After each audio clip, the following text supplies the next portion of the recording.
In this presentation, we'll have a look at the provisions of Chapter 5 of the Criminal Procedure Code.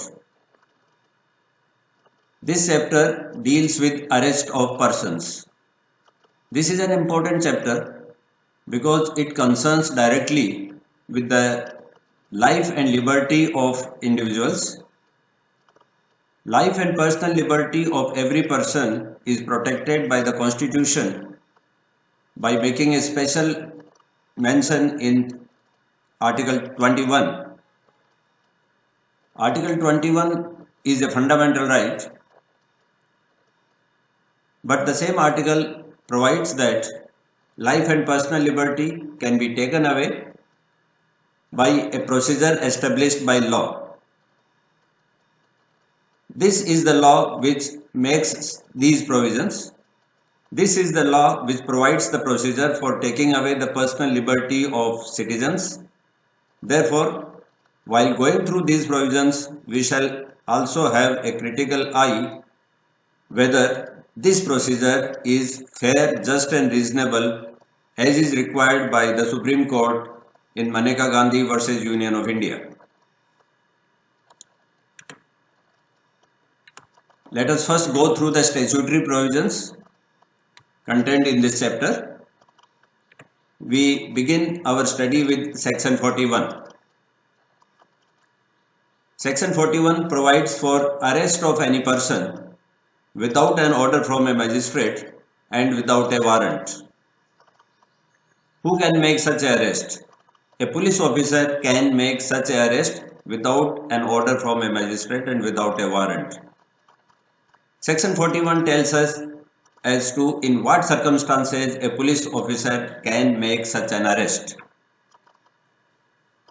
Firstly, a police officer can make an arrest without a warrant, without an order, if any person commits a cognizable offence in his presence.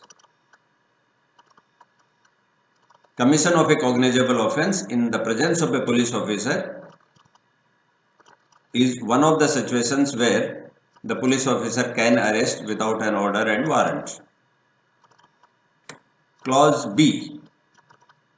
Without an order from a magistrate and without a warrant, a police officer may arrest any person against whom a reasonable complaint has been made, or a credible information has been received, or a reasonable suspicion exists.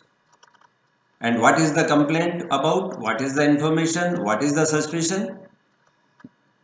That he has committed a cognizable offence which is punishable with imprisonment for less than or up to 7 years. So in this clause, we are talking of those cognizable offences which are punishable with imprisonment up to 7 years only. Lesser cognizable offences we can call them. And in respect of such cognizable offences, a police officer may arrest without a warrant if there is a reasonable complaint, there is a credible information, or there is a reasonable suspicion that this person has committed such offence. So this is the first requirement under clause B. There must be a complaint, information, or suspicion that that person has committed that cognizable offence. But that's not all. There must be something else. This is that something else. The police officer must have reason to believe that such person has committed the offence. This is the second requirement. The first requirement is that there is a reasonable complaint or a credible information or a reasonable suspicion. And the second requirement is that the police officer must have reason to believe that such person has committed the offence. And which means there is a third element also, a third requirement also. And the third requirement is this. The police officer must be satisfied that the arrest is necessary. This is the third requirement, and a very important requirement. The arrest must be necessary. And what are the factors which lead to which lead the police officer to believe or to be satisfied that the arrest is necessary?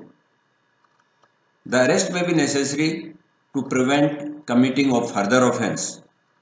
So if the police officer feels that to prevent further offences arrest is necessary, then he can make an arrest. If he is satisfied that the arrest is necessary for proper investigation of the case, we should bear it in mind that arrest of a person is a tool for investigation as specifically mentioned in section 157 of the Criminal Procedure Code. So if the police officer is satisfied that for proper investigation of the case arrest is necessary, he can make the arrest. Thirdly, to prevent disappearance of evidence or tampering with evidence. If the police officer feels that this person, if not arrested, may cause disappearance of evidence or he may tamper with the evidence, then also arrest may be made. Fourthly, to prevent such person from making any inducement, threat or promise to a witness so as to dissuade him from disclosing facts of the case to a court or to a police officer. In simple words, to prevent this person from influencing a witness, giving some ITP to a witness. That is the fourth reason. And fifthly, unless such person is arrested, his presence in court cannot be ensured. So arrest may be made to ensure the presence of that person in court as and when he is required. These 5 reasons, these 5 situations may lead a police officer to cause an arrest. One of these 5 must be there. Now, reviewing all the conditions which are mentioned in clause B of section 41 subsection 1, there first of all there must be a reasonable complaint, a credible information or a reasonable suspicion. It must be kept in mind that this clause applies only to those cognizable offences for which the punishment is up to 7 years only. So there must be complaint, information, suspicion, first requirement. The police officer must have reason to believe that such person has committed the offence. This is the second requirement. And the third requirement is that the police officer must be satisfied that the arrest is necessary. And what are the factors on which he can reach this satisfaction? There must be one of these 5 factors. Only then we can say that his satisfaction is proper. So if all these 3 requirements are met, then a police officer can make an arrest. This provision was substituted by the Amendment Act of 2008, and this necessary condition was put in by that amendment. It is further provided that the police officer shall record his reasons in writing if he wants to make an arrest. And what will he write in his reasons? He has to show that there was a complaint, information or suspicion. He has to show that he had reason to believe that this person had committed the offence. And then lastly, he has to show that the arrest was necessary for one or more of the reasons which are given in that clause. He shall also record reasons in writing for not making the arrest in cases where arrest is not required. If he does not want to make the arrest, then also he should give reasons as to why he thinks that the conditions required for making the arrest are not fulfilled.